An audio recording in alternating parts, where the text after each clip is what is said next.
Dear students, good evening. मैं पीयूष कुमार त्रिपाठी स्वागत करता हूं आप सभी का अपने YouTube channel SCS EDU point पर।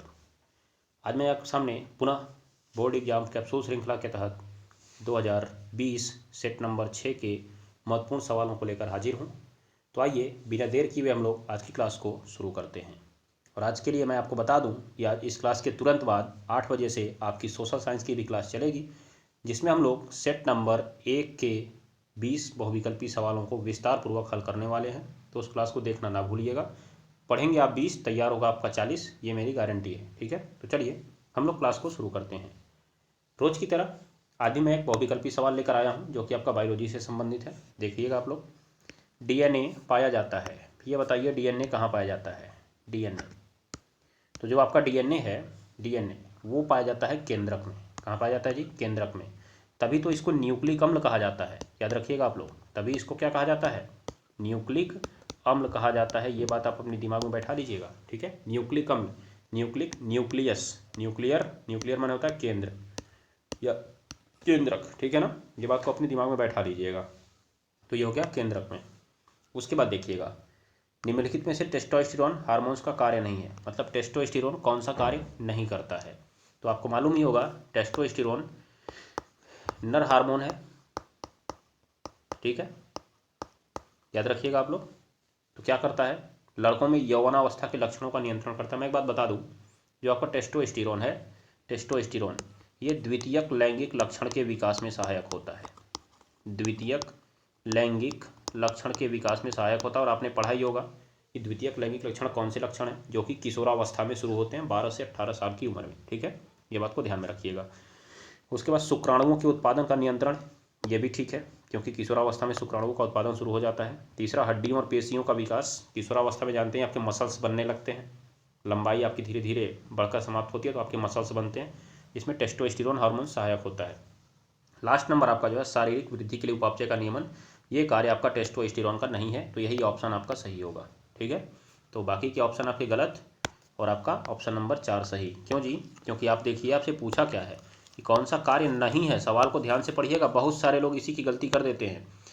पता चला जोश में पढ़ लिए कौन सा कार्य है और लगा दिए गड़बड़ मामला। यहाँ पे नहीं पूछा हुआ है ना, तो नहीं पे सबसे पहले आप फोकस करिएगा। तो जो नहीं होगा आपको उस पर टिक मार्क करना है। तो कौन सा सही होगा? ये वाला। ठीक है, सही का सही का मतलब ये मत समझिएगा कि मतलब वो उसका कार्य है। नहीं, सही का मतलब ये है कि वो उसका कार्य नहीं है, क्योंकि नहीं पूछा है ना इसमें। याद रख लीजिएगा आप लोग। बाकी के 3 उसके कार्य हैं। तो अगर आपसे कभी 2 नंबर में पूछ लिया गया कि टेस्टोस्टेरोन कैसा हार्मोन है, इसके प्रमुख कार्य क्या है, तो आप इन 3 पॉइंट को याद रखिए। इन 3 पॉइंट को लिख देंगे तब भी आपका कार्य हो जाएगा। ठीक है, ये बात को दिमाग में बैठा लीजिएगा। चलिए अब चलते हैं अगले सवाल की ओर। अगला सवाल आपके सामने क्या दिख रहा है, देखिए तो जरा। पादपों में जाइलम उत्तरदायी है। कितनी बार मैं आपको बता चुका हूं जाइलम, ये क्या लिख रहे हैं जी? जाइलम, जाइलम ज से होता है जल, ज से क्या होता है? जल। इसका मतलब जाइलम जल को ले जाने के लिए उत्तरदायी है। जाइलम जो है जल को ले जाने के लिए उत्तरदायी है। तो कौन सा होगा जी? Option number 3।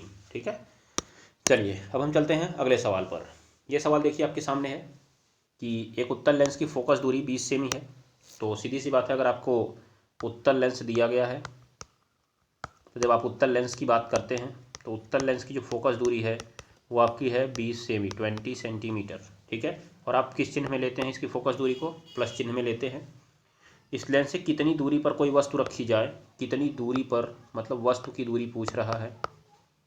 वस्तु की दूरी आपसे पूछ रहा है, यू, क्वेश्चन मार्क लगा दीजिए आप लोग। फिर उसके बाद कह रहा है उसका 2 गुना बड़ा प्रतिबिंब बने, 2 गुना बड़ा प्रतिबिंब बने। तो अब बात यहाँ पे देखेंगे कि प्रतिबिंब की दूरी भी सवाल में नहीं दी गई है। प्रतिबिंब की दूरी भी सवाल में नहीं दी गई है। ठीक है, ये बात को ध्यान में रखिएगा। तो प्रतिबिंब की दूरी v बराबर भी क्वेश्चन मार्क हो जाएगा। प्रतिबिंब की दूरी v बराबर हो जाएगा क्वेश्चन मार्क। ठीक है, ये बात को आप दिमाग में बैठा लीजिएगा। और मैं आपको एक बात बता देता हूँ कि यहाँ पे लिखा हुआ है कि वस्तु का 2 गुना बड़ा प्रतिबिंब बने और जबकि प्रतिबिंब वास्तविक हो। तो यहाँ पे ये शब्द को जरा पकड़िएगा, शब्द लग गया है वास्तविक। ठीक है, तो मैं आपको यहाँ पे 2 तरीके से सवाल को बता सकता हूँ। एक तो आप डायरेक्टली सवाल को लगाइए, उसमें आप वस्तु की लंबाई और प्रतिबिंब की लंबाई को रखिए और उसका प्लस माइनस चिन्ह देखिए, फिर आगे बात करिएगा। चूँकि जब आप उत्तल लेंस की बात करते हैं तो जो आपका उत्तल लेंस होता है वो उसकी मुख्य अक्ष कुछ इस तरह से होती है, और आपके जो वास्तविक प्रतिबिंब बनते हैं सबके सब उल्टे बनते हैं। सबके सब कैसे बनते हैं? उल्टे बनते हैं, ठीक है ना। नीचे की साइड में प्रतिबिंब की लंबाई क्या लेते हैं? माइनस, और ऊपर की साइड में क्या लेते हैं? प्लस, ठीक है। तो अगर आप आवर्धन निकालने जाएंगे तो आई बट्टे ओ होता है, और आप आई रखेंगे माइनस में और ओ रखेंगे प्लस में, तो टोटल आपका आवर्धन क्या आएगा? माइनस में आएगा, ठीक है। ये बात को ध्यान में रखिएगा। तो मैं एक बात यहाँ पे बता दूँ, बस इतना आप लिख लीजिए अपनी कॉपी में कि वास्तविक प्रतिबिंब के लिए किस पर? उत्तल लेंस पर, याद रखिएगा, उत्तल लेंस पर वास्तविक प्रतिबिंब के लिए, वास्तविक प्रतिबिंब के लिए, ठीक है, जो आवर्धन यम होता है, आवर्धन यम होता है, यम, वो कैसा होता है जी? माइनस होता है। कैसा होता है? माइनस। जबकि आभासी प्रतिबिंब के लिए, आभासी प्रतिबिंब के लिए जो यम होता है वो क्या होता है? प्लस होता है। किसके लिए? उत्तल लेंस के लिए, ठीक है। ये बात को ध्यान में रखिएगा, क्योंकि इसका जो आभासी प्रतिबिंब होता है वो आपका सीधा बनता है ऊपर की ओर, और जो इसका वास्तविक प्रतिबिंब होता है वो उल्टा बनता है नीचे की ओर। तो मैंने यहाँ पे आपको दिखाया ना कि जब नीचे की ओर बनेगा तो उसका चिन्ह आपको क्या लेना पड़ेगा? ऋणात्मक, इसलिए उसका आवर्धन माइनस में आ जाएगा। तो चलिए पीछे सवाल पे आप, चूंकि वस्तु से दोगुना बड़ा प्रतिबिंब बनता है, वस्तु से दोगुना बड़ा प्रतिबिंब बनता है, याद रखिएगा आप लोग, दोगुना बड़ा प्रतिबिंब बनता है, ठीक है। तो आप क्या कहेंगे इस बात को? आवर्धन। इसलिए आवर्धन यम बराबर क्या हो जाएगा जी? बताइए तो जरा। एम बराबर -2। क्यों -2? चूँकि वास्तविक है, चूँकि वास्तविक है, इसलिए आपने यम बराबर और दिया -2। अब चूंकि आप यम बराबर सूत्र जानते हैं V/U, दो सूत्र जानते हैं ना, एक I बट्टे O जानते हैं और एक V बट्टे U जानते हैं। तो ना तो आपको यहाँ V पता है ना तो U पता है, लेकिन रिलेशन तो मालूम चल जाएगा ना। यम रखिए 2, यहाँ पे आएगा V बट्टे -U है। -U क्या रख रहा है जी? ये तो वैल्यू पता ही नहीं है ना, माइनस क्यों रखना है इसमें? V बट्टे U, V बट्टे U, तो इसलिए V बराबर आपको क्या मिल जाएगा? -2U मिल जाएगा। ये इसको मान लीजिए आप इक्वेशन नंबर 1। अब आप लगा दीजिए कौन सा फॉर्मूला? लेंस का फॉर्मूला, ठीक है। तो यहाँ पे तुरंत आप लिखिएगा लेंस सूत्र से, जो आपका लेंस सूत्र रहेगा वो क्या रहेगा? 1/F बराबर 1/V माइनस 1/U। तो आपने देखा कि जो 1/V था वो आपको मिला -2U, -2U, और -1/U पहले से ही दिख रहा है आपको। तो आप ज़रा बताएंगे कि आप क्या कर सकते हैं इसके आगे। देखिए 1/F, F आपका कितने सेंटीमीटर का था जी? कितने सेंटीमीटर का आया था F? 20 सेंटीमीटर का आया था। तो F आपको यहाँ पे रख देना है 20, हो जाएगा। और यहाँ पे इस माइनस को मैं भेज देता हूँ ऊपर, और मैं नीचे लसा ले लेता हूँ 2U। तो आप देखिएगा, ध्यान से देखिएगा, जो यहाँ पे आपका U और U दिख रहा है दोनों मिल रहा है ना, तो उसका कोई मतलब नहीं है। ये 2 नहीं मिला तो इसके ऊपर का, तो इसके नीचे वाला ही लसा लिया गया ना यहाँ पे, इसके ऊपर केवल -1 लिखिएगा। लेकिन इसमें से अगर U को हटाएंगे तो क्या बचेगा? यहाँ पे 2 बचेगा ना, 2 बचेगा नहीं बचेगा? तो 2 जो बचेगा ऊपर 2 का गुणा हो जाएगा ये। तो आपका बचा भैया 1/20 बराबर -3 और बट्टे कितना U? 2U हो जाएगा। तो आप देखिए इधर गुणा होगा इधर गुणा होगा, तो 2U बराबर -20 तिहाई 60, U बराबर -60 बट्टे 2, तो U बराबर क्या आ जाएगा? -30 सेमी। अर्थात आपको जो वस्तु रखनी है वो 30 सेमी दूरी पर रखनी है। क्योंकि वस्तु की दूरी हमेशा ऋणात्मक होती है। क्यों?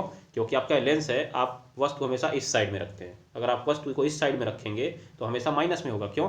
क्योंकि हमने देखा कि जो हमारा एक्सिस होता है, एक्सिस, ये एक्स अक्ष और ये वाई अक्ष, ये मान लीजिए यहाँ पे आपका लेंस हो गया, तो जितनी दूरी इस साइड में होगी सबकी सब माइनस होगी, और वस्तु हमेशा इधर ही रखते हैं। और जब वास्तविक प्रतिबिंब बनता है तो आपका देखिए इस साइड में बनता है, इसलिए वो हमेशा प्लस में रहता है, ठीक है। तो V आपका इसमें प्लस में आना चाहिए, इसलिए जो आपका V आएगा -2U से -2 गुणे कितना आएगा आपका?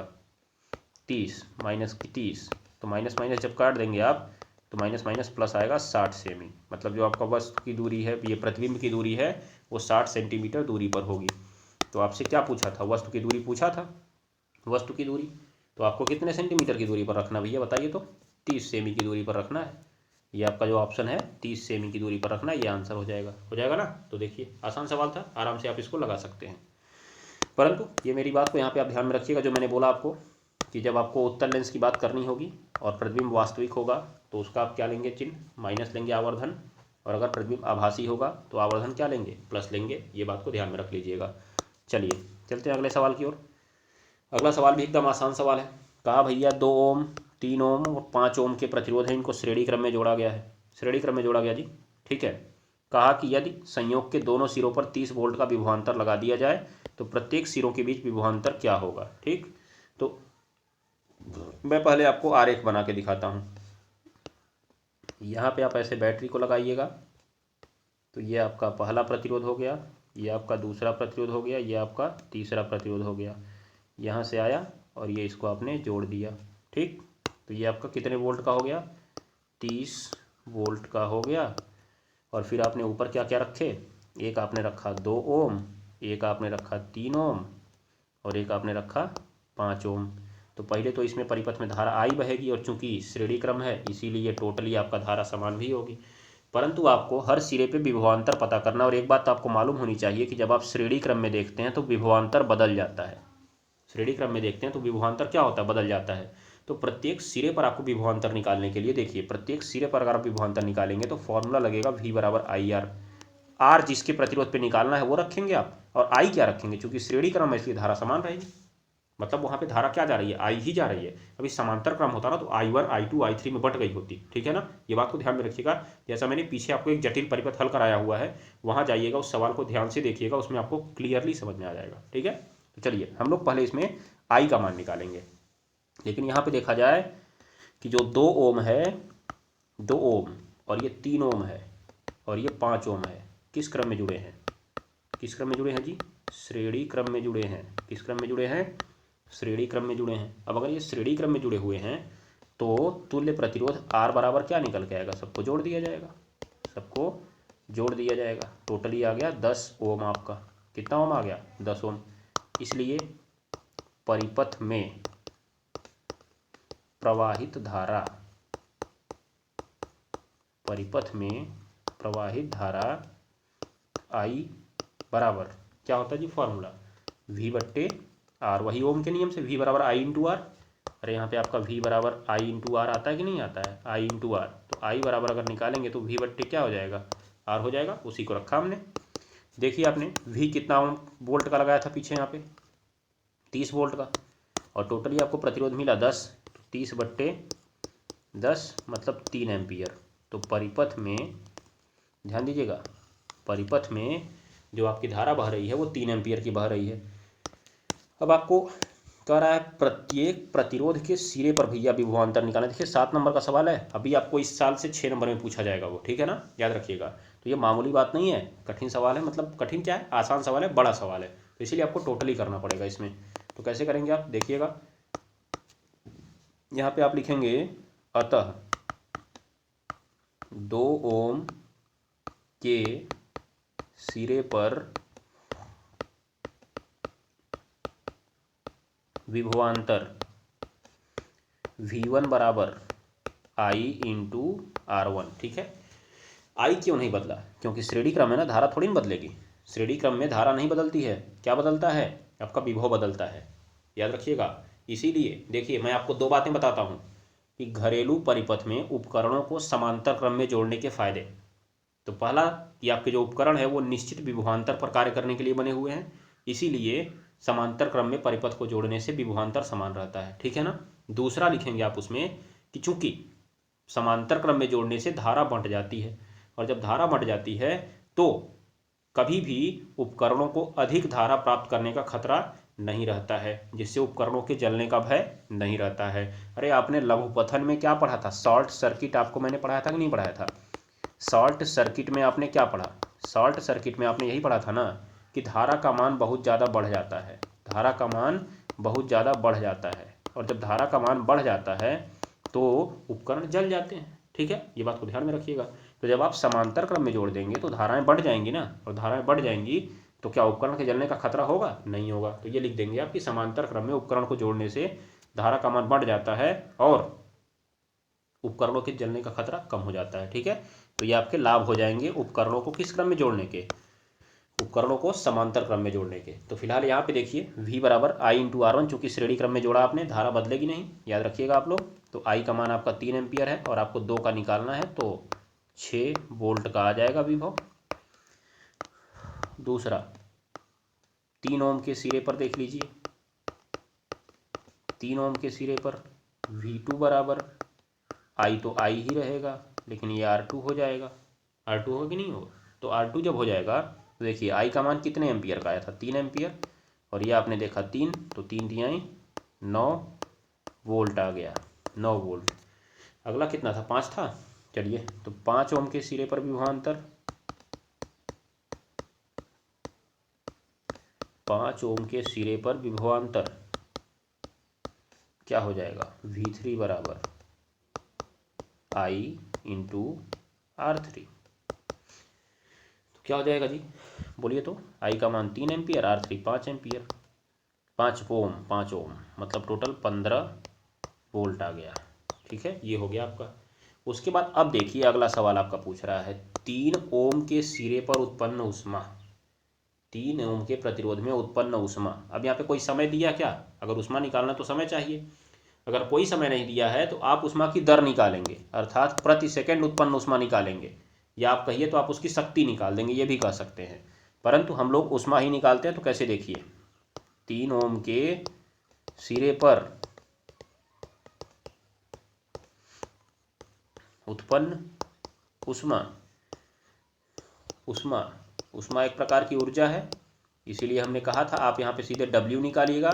अब W निकालने के लिए आपके पास कितने रास्ते हैं? कौन कौन से रास्ते हैं आपके पास? तो एक तो आपके पास रास्ता है कि W बराबर सीधा सीधा लगा दीजिए VIT, मतलब उसका V क्या है 3 ओम का, उसमें धारा क्या बही, समय क्या है? समय तो आप 1 सेकेंड देंगे क्योंकि प्रति सेकेंड निकाल के छोड़ देंगे आप इसको। ठीक है ना, ये बात को ध्यान में रखिएगा। या तो अगर आप V और R से निकालना चाहते हैं तो आपको लगाना पड़ेगा V² T अपॉन R, होगा कि नहीं होगा? उसके बाद अगर आप I और R से लगाना चाहते हैं तो आपका फॉर्मूला होगा I² RT, I² RT। तो जो मन में आए वो लगाइए, आपके लिए आसानी है, सबके सब मालूम है। कैसे? देखिए 3 ओम के सिरे का प्रतिरोध आपने कितना मालूम किया? 3 ओम के सिरे का प्रतिरोध आपने मालूम किया 9 वोल्ट। तो आप लोग इसका भी उपयोग कर सकते हैं। किसका? इस वाले का भी उपयोग कर सकते हैं। R आपको मालूम ही है 3 ओम का है, इसलिए इसका भी आप उपयोग कर सकते हैं। तो हम लोग इसी का करते हैं, ज़्यादा ठीक पड़ेगा। कि धारा का कर दिया जाए, धारा का ही कर लीजिए। चलिए W बराबर फॉर्मूला लगा लीजिए I² RT। तो I आपका 3 एम्पियर बह रहा था क्योंकि श्रेणी क्रम था, धारा में बदलाव तो होगा नहीं, 3 का वर्ग, और गुणे R का मान भी 3 ओम था, और गुणे आपको समय कितना रखना है? 1 सेकेंड रखना है। तो 3 तिहाई 9, 9 तिहाई 27, और मात्रक क्या होगा इसका? जूल प्रति सेकेंड। 1 सेकेंड में, 1 सेकेंड में लग रहा है ना, 1 सेकेंड में लग रहा है, याद रखिएगा। 1 मिनट जूल प्रति सेकेंड, हाँ ठीक है, कह सकते हैं आप जूल प्रति सेकेंड। 1 सेकेंड में इतना जूल जा रहा है, अर्थात उत्पन्न ऊष्मा 27 जूल प्रति सेकेंड है। अगर आप इसको कैलोरी में बदलना चाहते हैं तो कितने का भाग देंगे इसमें? बोलिए तो जरा, तुरंत तुरंत बोलिए, कमेंट बॉक्स में कमेंट करिए। 4.2 का भाग देंगे, ये कैलोरी में बदल जाएगा। बस ये हो जाएगा काम आपका, कैलोरी प्रति सेकेंड आ जाएगा। इसी पे आप छोड़ दीजिएगा, इस सवाल को हो जाएगा। दूसरा अगर देखिए आपने अगर ये लगाया होता V² T अपॉन R लगाया होता तो V आपको कितना मिला? उस पर 9 ओम का मिला था, और जो आपका T है 1 सेकेंड आपने रखा ही था, R 3 था, तो 9 9 या 81, 81/3 करते तब भी आपको कितना मिलता? 27, और ये जूल प्रति सेकंड ही मिलता। ठीक है ना, 27 जूल प्रति सेकंड ही मिलता। कोई बदलाव होता क्या? नहीं। आप चाहे जो फार्मूला लगाइए, आंसर आपको वही आना है, मैंने बोल दिया ना आपको, याद रख लीजिएगा। तो सारे फॉर्मूले तैयार रखिए, बाकी आप उससे कोई भी सवाल हल कर सकते हैं। तो देखिए कितना आसान सवाल था। पहले क्या लिखा था कि श्रेणी क्रम में जोड़ा गया था, आपने इसको पकड़ा, दोनों सिरों पर 30 वोल्ट का विभवांतर लगा, आपने परिपथ बना दिया, प्रत्येक सिरे के बीच विभवांतर बताना था, मतलब इसके बीच, इसके बीच, इसके बीच, सबके बीच बताना था। जिसके बीच विभवांतर बताना है, धारा I लीजिए उसकी, उसका उसका प्रतिरोध R लीजिए, आपको विभवांतर मिल जाएगा। अगर मान लीजिए समांतर क्रम में होता, धाराएं बटी होती और इसमें तब I1 जाता तो I1 लिखते यहाँ पे, लेकिन श्रेणी क्रम में धारा समान है, इसलिए केवल आई लिखा हमने। फिर उत्पन्न ऊष्मा का फॉर्मूला हमने बता ही दिया आपको, कितने फार्मूले हैं, आप उसमें से कौन सा यूज कर सकते हैं। बहुत सारे लोग कहेंगे इसमें एच बराबर यूज होना चाहिए ऊष्मा पूछा है तो मैं कहता हूँ कि ये कहीं पर लिखित चीज़ नहीं है। ऊष्मा एक प्रकार की ऊर्जा का रूप है, इसलिए आप W निकाल के छोड़ सकते हैं। हाँ, अगर आप कैलोरी में उसे निकालना चाहते हैं तो आप उसमें भाग दे दीजिएगा 4.2 का, ये बात को याद रखिए, अन्यथा यहीं पे आपका आंसर खत्म है। ठीक है, चलिए अगले सवाल पे चलता हूँ मैं आपको लेकर। अब कह रहा भैया निस्तापन और भर्जन में क्या अंतर है। निस्तापन और भर्जन में क्या अंतर है, ये आपके तगड़े सवाल हैं। निस्तापन और भर्जन में क्या अंतर है, ठीक है। तो पहली बात तो आप 2 कॉलम बना लीजिए, इधर लिख लीजिए निस्तापन और इधर साइड में लिख लीजिएगा भर्जन। निस्तापन और भर्जन दोनों लिखिए। तो देखिए जो भैया आपका भर्जन होता है ना, भर्जन, वो भर्जन जो होता है हमेशा वायु की उपस्थिति में होता है। तो पहले आप इसमें लिखेंगे ऐसे, पहला नंबर इसमें लिखिएगा, यह वायु की अनुपस्थिति में होता है। यह वायु की अनुपस्थिति में होता है। इसमें आप लिखेंगे यह वायु की उपस्थिति में होता है। यह वायु की उपस्थिति में होता है। ठीक है, याद रखिएगा आप लोग, दिमाग लगाइएगा, कितना बढ़िया तरीके से है। अंतर कैसे निकालते हैं हम लोग। दूसरा लिखिएगा, दूसरा चाहिए तो इसकी परिभाषा ही लिख दीजिए।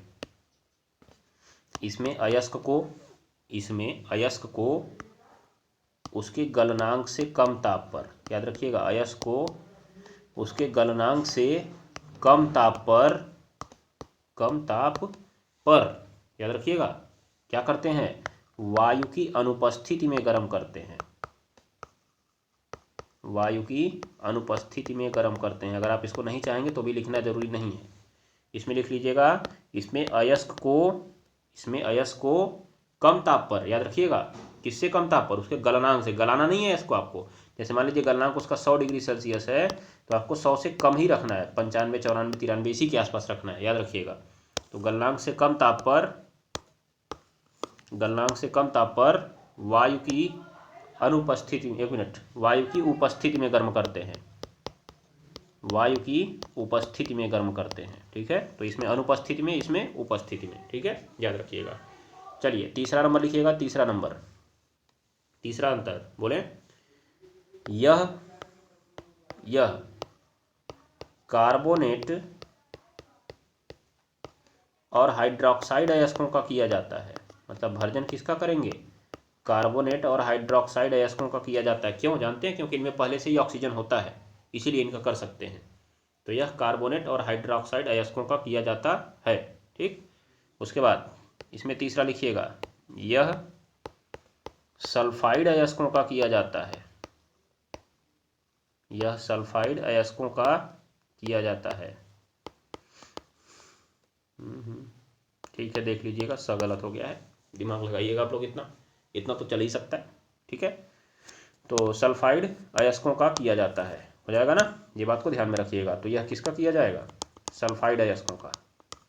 इसमें चौथा नंबर लिख सकते हैं आप, इसमें अयस्क अपने ऑक्साइड में बदल जाता है। इसमें अयस्क अपने ऑक्साइड में बदल जाता है। और इसमें क्या लिखेंगे, इसमें भी तो अयस्क अपने ऑक्साइड में बदलता है, तो इसमें भी लिख दीजिएगा, इसमें भी अयस्क अपने ऑक्साइड में बदलता है। इसमें भी अयस्क अपने ऑक्साइड में बदलता है। ठीक है, उसके बाद एक 5वां नंबर अंतर लिखिएगा, 5वां नंबर लिखिएगा। इसमें यह परावर्तनी भट्ठी में कराया जाता है। यह परावर्तनी भट्ठी में कराया जाता है। ठीक है, इसमें लिख लीजिएगा, यह परावर्तनी या वात्या भट्ठी में कराया जाता है। दोनों में से किसी में कराया जा सकता है, वात्या भट्ठी में कराया जाता है, हो जाएगा ना, याद रख लीजिएगा। चलिए, तो ये हो गया आपका अंतर। समझ में आ गया कि नहीं आपको अब? चलिए, समझ में आ गया तो आगे बढ़े, हम सब लिखाइए, आगे बढ़ते हैं हम लोग। चलिए देखिए, अगला सवाल कह रहा है भैया, गालक और धातु के मल में अंतर बताइए। गालक और धातु मल में अंतर बताइए। तो गालक और धातु मल में क्या अंतर है, तो सीधा सीधा दोनों की परिभाषा लिख दीजिए, वही अंतर है और कुछ है ये नहीं है इसमें। ठीक है, तो आप पहले लिख दीजिएगा इधर, इधर लिख लीजिएगा गालक और इसमें लिखिएगा धातुमल। तो कुछ नहीं करना, बस यही दोनों तरफ परिभाषा लिख के छोड़ दीजिए। क्या है गालक, लिखिएगा अयस्कों के प्रगलन की क्रिया में, अयस्कों के प्रगलन की क्रिया में, अयस्कों के प्रगलन की क्रिया में, हो गया, अगलनीय अशुद्धियों को, अगलनीय अशुद्धियों को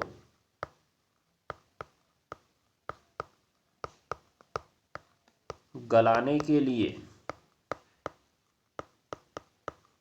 गलाने के लिए, हो गया, जो पदार्थ यूज किया जाता है, जो पदार्थ उपयोग किया जाता है उसे गालक कहते हैं, उसे गालक कहते हैं। तो समझिए जरा, गालक गलाने वाला है, गलाने वाला, धावक दौड़ने वाला, दौड़ने वाला, ध्यान दीजिएगा। तो क्या हुआ इसमें कि गालक मतलब गलाने वाला, तो जो अशुद्धियों को गलाएगा, कौन सी अशुद्धियों को, जो गल नहीं रही थी, उनको गलाने के लिए जो पदार्थ यूज किया जाएगा ना, उसको आप गालक कहेंगे। क्या कहेंगे, गालक कहेंगे। ठीक है, ये बात को आप दिमाग में बैठा लीजिएगा। तो धातुमल क्या है भैया, देखिए कि जो अगलनीय अशुद्धियाँ गालक के साथ गलती हैं ना, तो जो पदार्थ बनता है वही गालक है। मतलब समझिए, देखिए कि ये आपका अगलनीय अशुद्धि हो गई, ये आपका अगलनीय अशुद्धि हो गई। ठीक, इसको आपने एक पदार्थ के साथ गर्म कर दिया, उस पदार्थ का क्या नाम होगा, गालक होगा। तो ये गल जाएंगी, अब ये गल जाएंगी, गलनीय पदार्थ बन गया। तो यही जो गलनीय पदार्थ बना ना, यही था धातुमल। क्या था जी, धातुमल। ठीक है, तो आप इसमें भी लिख लीजिएगा धातुमल में, जबकि प्रगलन में उपस्थित अगलनीय अशुद्धियाँ, प्रगलन में अयस्क में उपस्थित अगलनीय अशुद्धियाँ, हो गया, गालक के साथ क्रिया करके, गालक के साथ क्रिया करके गलनीय पदार्थ बना लेती हैं। क्या बनाती हैं, गलनीय पदार्थ। ठीक है, देखिए यहाँ पे ये अगलनीय था, गालक के साथ आपने गर्म किया, गल गया, गलनीय पदार्थ बना कि नहीं बना। तो जो गलनीय पदार्थ बनाती हैं उसे हम कहते हैं धातुमल। क्या कहते हैं, धातुमल कहते हैं। तो उसे ही धातुमल कहते हैं। ये बात को आप अपने दिमाग में बैठा लीजिएगा। ठीक है, चलिए, तो ये जरूर दिमाग में बैठाइएगा, धातुमल कहते हैं। ठीक, चलिए आगे बढ़े, आइए जरा आगे बढ़ते हैं। देखिए अगले सवाल चलते हैं। एक सवाल भैया और इसी में पूछा हुआ है, क्या पूछा जरा देख लीजिए। संतृप्त और असंतृप्त हाइड्रोकार्बन में क्या अंतर है, इनका सामान्य सूत्र लिखिए। ठीक है, तो चलिए आइए जरा, अंतर ही अंतर झोंके चला जा रहा है। तो इसमें आप लिखिएगा संतृप्त हाइड्रोकार्बन और इधर लिखिएगा असंतृप्त हाइड्रोकार्बन। अपने पेपर में भी ऐसे लिख सकते हैं, कोई गलती नहीं है, याद रखिएगा आप लोग।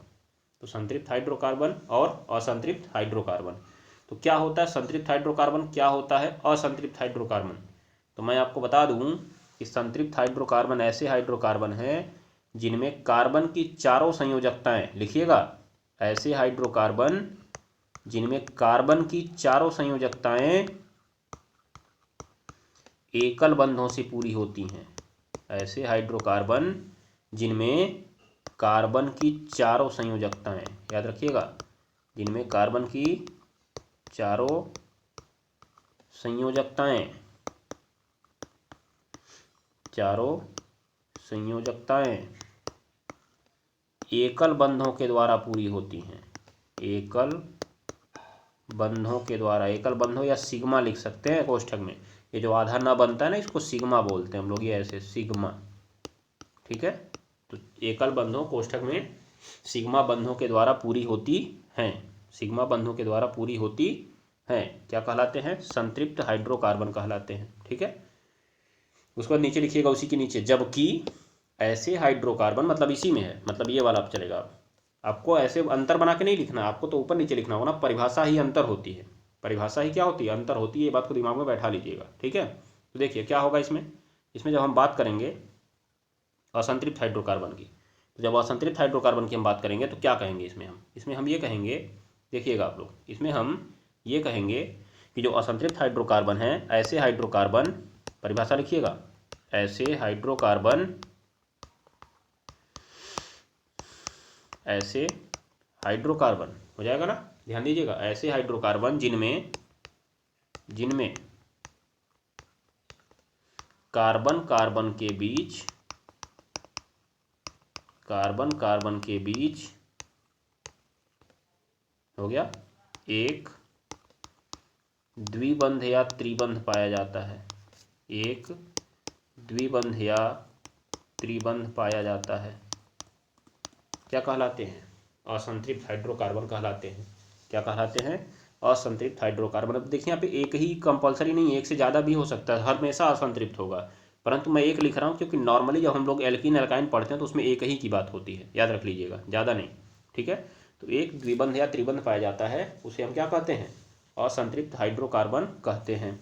ठीक, और एक चीज़ और देख सकते हैं कि जो संतृप्त होते हैं इनमें सब सिग्मा बंध पाया जाता है कार्बन कार्बन के बीच, और जो असंतृप्त होते हैं इनमें कार्बन कार्बन के बीच आपको पाई बंध, अर्थात वही द्विबंध या त्रिबंध में जो बंध होता है उसे आप पाई बंध बोलते हैं। कैसे? देखिए, जो एकल बंध है वो हमेशा सिग्मा, जो द्विबंध है पहला सिग्मा और दूसरा पाई, जो आपका त्रिबंध है पहला सिग्मा दूसरा भी पाई और तीसरा भी पाई। अभी आप कक्षा 11 में जाएंगे तो इसको जानने को मिलेगा विस्तार से। तो एकल बंध केवल सिग्मा, द्विबंध में पाई भी होता है इसलिए असंतृप्त होता है, त्रिबंध में 2 ठो पाई होते हैं इसलिए और असंतृप्त होता है ये। तो तीनों में सबसे ज़्यादा असंतृप्त कौन सा है? त्रिबंध। ठीक है, जबकि पाई बंध है संतृप्त। तो असंतृप्त में दोनों आते हैं, द्विबंध और त्रिबंध। चलिए, तो संतृप्त हाइड्रोकार्बन का सामान्य सूत्र, संतृप्त हाइड्रोकार्बन का सामान्य सूत्र क्या होगा? संतृप्त हाइड्रोकार्बन का सामान्य सूत्र देखिए तो जरा क्या होगा। संतृप्त हाइड्रोकार्बन को एल्केन भी कहा जाता है। क्या कहा जाता है? एल्केन। तो एल्केन का ही सामान्य सूत्र आपको लिख देना है। अभी देखिए आज के पेपर में आपसे पूछा गया था, नहीं पूछा गया था? तो एल्केन का सूत्र हो जाएगा CnH2n+2, जहाँ जो भैया आपका यन है वो शुरू होता है 1 से, 1 2 3 4 डॉट डॉट। ठीक है, चलिए फिर आप असंतृप्त का लिखिएगा। असंतृप्त हाइड्रोकार्बन का सूत्र तो देखिए, असंतृप्त 2 प्रकार का होता है, एक होता है आपका एल्कीन और एक होता है आपका एल्काइन। एक होता है एल्कीन और एक होता है एल्काइन। ठीक है, तो ये भैया जो एल्कीन होते हैं इनका फार्मूला होता है CnH2n। कैसे करेंगे आप तीनों को लाइन से लिखिएगा। अभी मैं देखिए दिखाता हूँ। इसका होता है CnH2n-2, जहाँ आपका जो यन शुरू होता है, यन इसमें 2 से शुरू होता है, इसमें 2 से शुरू होता है। क्यों? आप कहेंगे क्यों? देखिए, जब भी हमने कहा कि कार्बन कार्बन के बीच द्विबंध या त्रिबंध पाया जाना चाहिए, तो कार्बन कार्बन के बीच तो कम से कम 2 कार्बन होंगे तभी तो उनके बीच डबल बॉन्ड होगा, याद रखिएगा। मेथेन जो हमारा CH4 होता है उसमें तो उसके सारे बंध एकल होते ही हैं, तो इसका मतलब सिग्मा ही है। अब अगर कार्बन अकेला ही है तो क्या कभी डबल बॉन्ड बनेगा क्या? इसमें नहीं बनेगा ना, याद रखिएगा। क्यों? क्योंकि कार्बन कार्बन के बीच द्विबंध पाया जाना चाहिए, एक कार्बन 2 कार्बन दोनों के बीच डबल बॉन्ड ऐसे होना चाहिए। ठीक है ना, याद रख लीजिएगा, आप लोग दिमाग में बैठाइएगा इस बात को। इसीलिए इनकी शुरुआत हमेशा 2 से होती है। ठीक, और देखिए कैसे याद करेंगे आप। पहले इसका याद करिए CnH2n+2, इसमें से 2 कम कर दीजिए, 2 कम कर दीजिए। अगर आपने 2 कम कर दिया तो क्या बचा? CnH2n हो जाएगा ना। फिर और 2 घटा दीजिए। अगर और 2 इसमें से घटाएंगे, जैसे मान लीजिए आपके पास 22 रुपये था, 22 में से आपने 2 घटाया तो 20 हो गया। ठीक है, 20 हो गया, परंतु अगर 2 मैंने और ले लिया तो 18 हो गया ना, मतलब इसमें से फिर 2 घटेगा। तो CnH2n-2 ये हो जाएगा फॉर्मूला। ठीक है, पहले +2 फिर 2 घटा तो 2n बचा, फिर -2। ये एल्केन, एल्कीन और एल्काइन हो जाएगा। तो समझ में आया कि नहीं आया? समझ में आया तो थम्स अप करिए, आगे बढ़े हम लोग। आशा करता हूँ कि आपको अच्छे तरीके से ये समझ में आया होगा। और सवाल देख लीजिए, सवाल में कुछ छूटा तो नहीं है? और बोलिए आप। लिखा हुआ है संतृप्त और असंतृप्त हाइड्रोकार्बन में क्या अंतर है, इनका सामान्य सूत्र लिखिए। ठीक तो है, हो तो क्या हम लोग का सवाल। अंतर में परिभाषा लिखिए आप, परिभाषा इसमें भी परिभाषा लिख दीजिए, इसमें भी परिभाषा लिख सकते हैं, क्योंकि एक ही 1 नंबर में है ना। तो मैंने आपको यहाँ बहुत सारे अंतर बताए थे, बहुत सारे 4-5 अंतर मैंने बताए, तो वो सब आपको देखने की जरूरत नहीं है। बस आप दिमाग लगाइए कि आपको इसमें क्या करना है, परिभाषा लिखनी है, वही अंतर होगा। अगर 2-4 नंबर में अंतर पूछा जाता है तब आप ज़्यादा अंतर लिखिए, अन्यथा केवल परिभाषा लिखिए, अंतर हो गया आपका। ठीक है, परिभाषा ही अंतर होती है। क्योंकि अलग हुआ तभी तो परिभाषा बनी, अगर एक ही होता तो कैसे परिभाषा बनती? बोलिए, आप बता पाएंगे आप? नहीं। चलिए, तो एक काम करते हैं, आज हम लोग क्लास यहीं पे समाप्त करते हैं, क्योंकि देखिए हमारा अलार्म बज गया है, टाइम हो गया मेरा, इसीलिए आज की क्लास हम लोग समाप्त करते हैं। बाकी का काम कल की क्लास में करेंगे। मैंने सोचा था आज कुछ सवाल और करा दूंगा आपको, परंतु टाइम की शॉर्टेज के कारण बाकी के सवाल मैं कल करूँगा।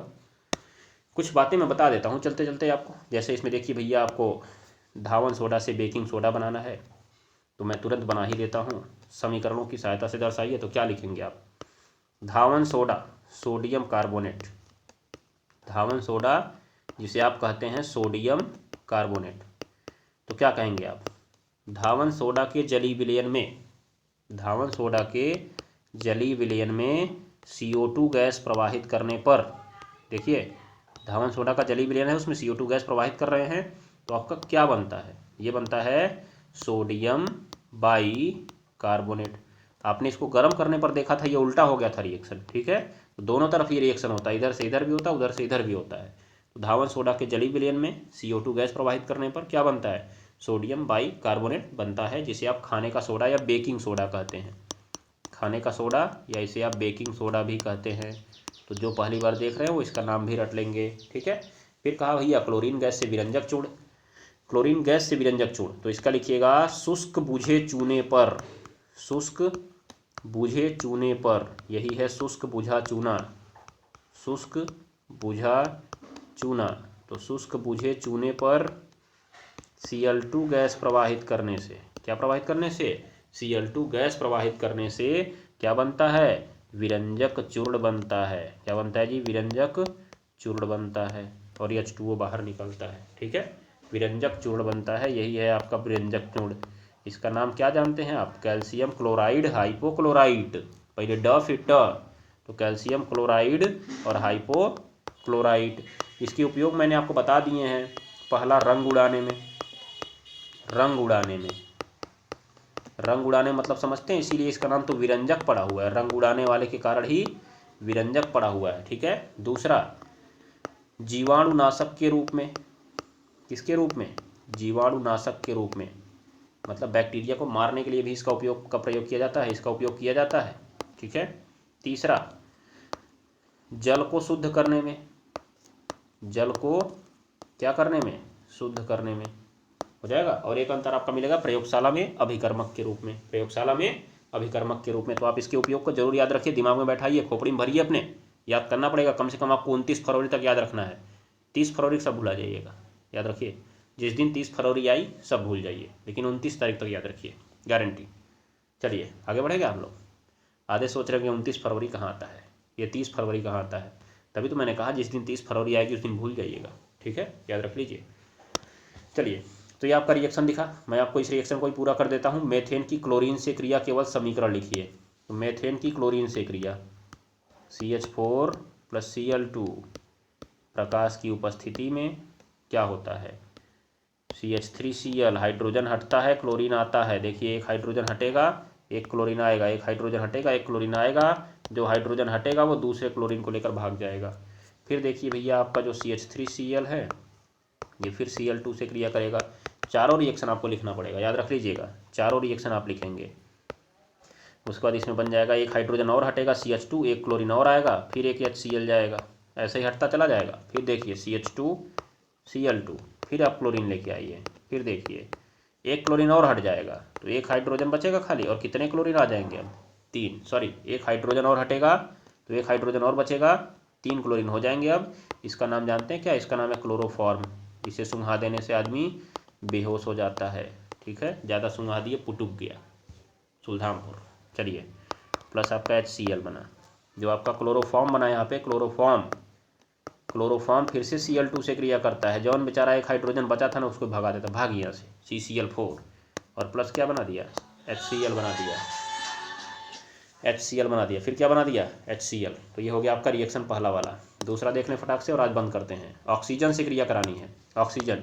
तो मेथेन का ऑक्सीजन से क्रिया दहन हो जाता है जी, मेथेन का ऑक्सीजन से क्रिया दहन हो जाता है। दहन, वायु की उपस्थिति में दहन होता कि नहीं होता है? बताइए जरा आप। तो दहन हो जाएगा, बताइए इसका दहन करने से क्या बनता है? दिमाग लगाइए, मेथेन का वायु की उपस्थिति में दहन करने से क्या बनता है? मैंने कहा था ना, किसी भी हाइड्रोकार्बन को जलाइए आपको बस मिलेगा CO2 और क्या, H2O। बस इसे बैलेंस करने की ज़रूरत है। यहाँ पे 2 कर दीजिए, यहाँ पे 2 कर दीजिए, बैलेंस हो गया आपका। ठीक है, ध्यान में रखिएगा आप लोग। कितना आसान रिएक्शन है, दिमाग लगाइए, सब आप हल कर लेंगे। ठीक है, थोड़ा सा दिमाग लगाएंगे, सब हल कर लेंगे। चलिए, तो आज का क्लास मैं बंद करता हूँ क्योंकि बहुत ज़्यादा टाइम होता जा रहा है। ठीक है, ये चीज़ आप रासायनिक गुणधर्म खुद लिखेंगे, इनका मैंने आपको बता भी रखा है, और नहीं होगा तो कल की क्लास में मैं आपको कराऊंगा। ये चीज़ भी मैंने आपको बताया हुआ है, कल की क्लास में मैं एक बार फिर रिपीट करूंगा आपको, जिससे आपके दिमाग में फिर से ये आ जाए। परंतु अगर आपको लग रहा होगा कि ये बकवास चीज़ें हैं तो आप थोड़ा सा ध्यान से पढ़िएगा इसको, चीज़ें आपको क्लियरली मालूम चल जाएंगी कि ये बकवास है कि आपके काम का है। ठीक है ना, याद रखिएगा। चलिए, तो आज के लिए धन्यवाद, नमस्कार, टाटा, गुड बाय। पढ़ते रहिए, पढ़ाते रहिए, हंसते रहिए और हंसाते रहिए, साथ में शेयर करते रहिए और शेयर करवाते भी रहिए। धन्यवाद।